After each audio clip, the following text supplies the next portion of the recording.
So, welcome back to Daily Transfer Update. Happy Saturday to every single one of you. Hope you have a fantastic weekend, whether you're working, not working, chilling, on holiday, whatever it is you get up to this weekend. I hope you have a fantastic weekend. Now, we can't have a Daily Transfer Update without speaking about Yannick Carrasco. Jesus Christ. But this has taken another plot twist. Now, Yannick Carrasco has failed to turn up for a game. He has actually been suspended by Dalian Yifang, and the club have put out a statement which is as follows. Seriously, this just gets worse and worse. I just have to laugh. Like, after the damning report from some of his teammates yesterday, now we move on to this. Yannick Carrasco, this is the statement as follows, right? Yannick Carrasco of Dalian Football Club was absent from the away game against Hebei, I probably pronounced that wrong, but Hebei China Fortune, and missed training. The club now imposes the following penalties on him. Order Carrasco to apologise to the team within 3 days and stop training, hence being banned, suspended, whatever you want to call it. The club has always attached importance to the team's discipline construction, and no individual is above the collective. The club treats everyone equally. Now, earlier this week, like I said, some of his teammates basically had this to say about him. You're a star and you play well, but you can't win a game on your own. When we played against Shanghai Greenland Shenhua, you deliberately got a fourth yellow card in the season in that game and got suspension to avoid playing Shanghai SIPG. And then you went back to Europe ahead of schedule. When we played Hebei China Fortune, you told the club that your plane was late. If you come back 1 day early, how can you be late? Now you are back, you don't even move in training. This is just ridiculous. When you play training matches, you just stand around on the pitch. You do not attack and you do not defend. The atmosphere of the team has been ruined. As a professional footballer, playing training and games is the more as important as life. No matter how important the person is, he cannot override the team. I really hope we can say a nice goodbye to you, just like we welcomed you at the beginning. And that was from one of his teammates. Wow. Now, Carrasco has actually come out and tweeted, and he has said this: the attitude of some of the club's leaders and teammates towards me is incomprehensible to me, given my commitment and performance with the team so far. The team needs me, and I want to help the team. The problem needs to be solved. Listen, they're paying this guy an absolute king's ransom to play for their club, and he is treating them like a petulant child. Now, we've seen on the flip side of that, Aaron Ramsey leaving the club, didn't really want to go, so it's a kind of sort of different situation, but he was the model professional. Listen, whether you rate Ramsey or not is irrelevant. That guy gave everything for us this season, and he knew he was leaving in January. He knew he was going. As soon as January came and he signed that deal, he knew he was going. He didn't have to play for us. He could have done what this guy is doing. Instead, he didn't.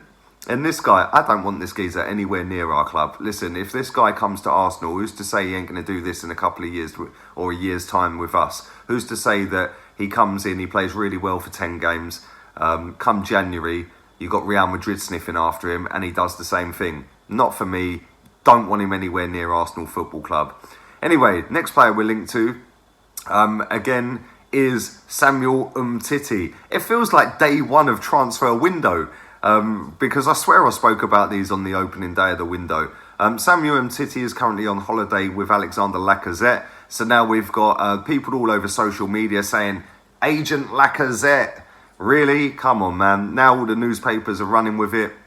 Everyone's going with Arsenal are going to put a €50 million bid in for Umtiti. He only played 15 games last season due to the fact that he had an injury, a knee injury. It was quite a serious one. He had it during the World Cup. He was supposed to go and get surgery. He had a row with Barcelona over it. We've already been over this ground, so I'll skirt over it very quickly. But he didn't go and have that surgery. He had a bit of a row with Barcelona over it. He then only played 15 games of the season. So they weren't too happy with him for doing that. and they're possibly signing Matthias de Ligt. So he could be available, and we're apparently preparing a €50 million bid, which, if is true, blows the myth of the £40 million bid straight out the budget straight out the water, because we'll be doing more than that on one player. Now, this will drag on and on and on, the same as Carrasco is going to drag on and on and on. Now, something that might not drag on and on and on is Laurent Koscielny. I did a stream yesterday afternoon / evening about Laurent Koscielny, and he is linked to a move to Lyon. Now, it's something that apparently he wants. He was linked to Dortmund a couple of days ago, and there's talk of Leverkusen last week. There's a lot of clubs looking at Laurent Koscielny, and why wouldn't they? He's an experienced centre-back. He's a very good centre-back. But his time at Arsenal is up as far as I'm concerned, and rightly so. I think it is time for him to move on and leave the club now. But there's a lot of teams looking at him, and the latest one is Lyon. Now, I'd be happy for him to go. Like I said, I think that he's been a good servant at the club. He's not been the greatest centre-back you've ever seen, but he always tried. I'll give him that. He's always had poor partners next to him, and it's never really been a case of having two decent centre-backs at Arsenal. It's either Koscielny and one other. Although, on the flip side of that, I'd say Mertesacker was a decent one. But neither were world-class, let's be honest. And over the years, that has led to us getting umpteen embarrassing defeats. We remember the 6-0, the 8-2s. There's been loads. 5-1 against Bayern Munich 3 times in a row. 6-3. I don't need to list them all. We all know all the embarrassing defeats. But he has been a part of that. But on the other side of that, he has been part of the good times. He's won 3 FA Cups with Arsenal. He scored the equaliser against Hull City, which meant that we took it to extra time. And then we all know what Aaron Ramsey did in extra time.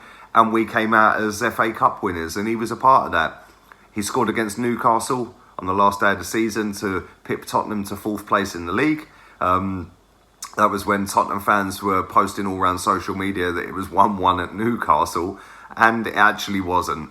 But yeah, we've had a good player out of him. Listen, for the fee that we bought him for, it was peanuts. And for the club that we bought him from, I think that he's actually had a reasonably good career. In fact, a very good career at Arsenal.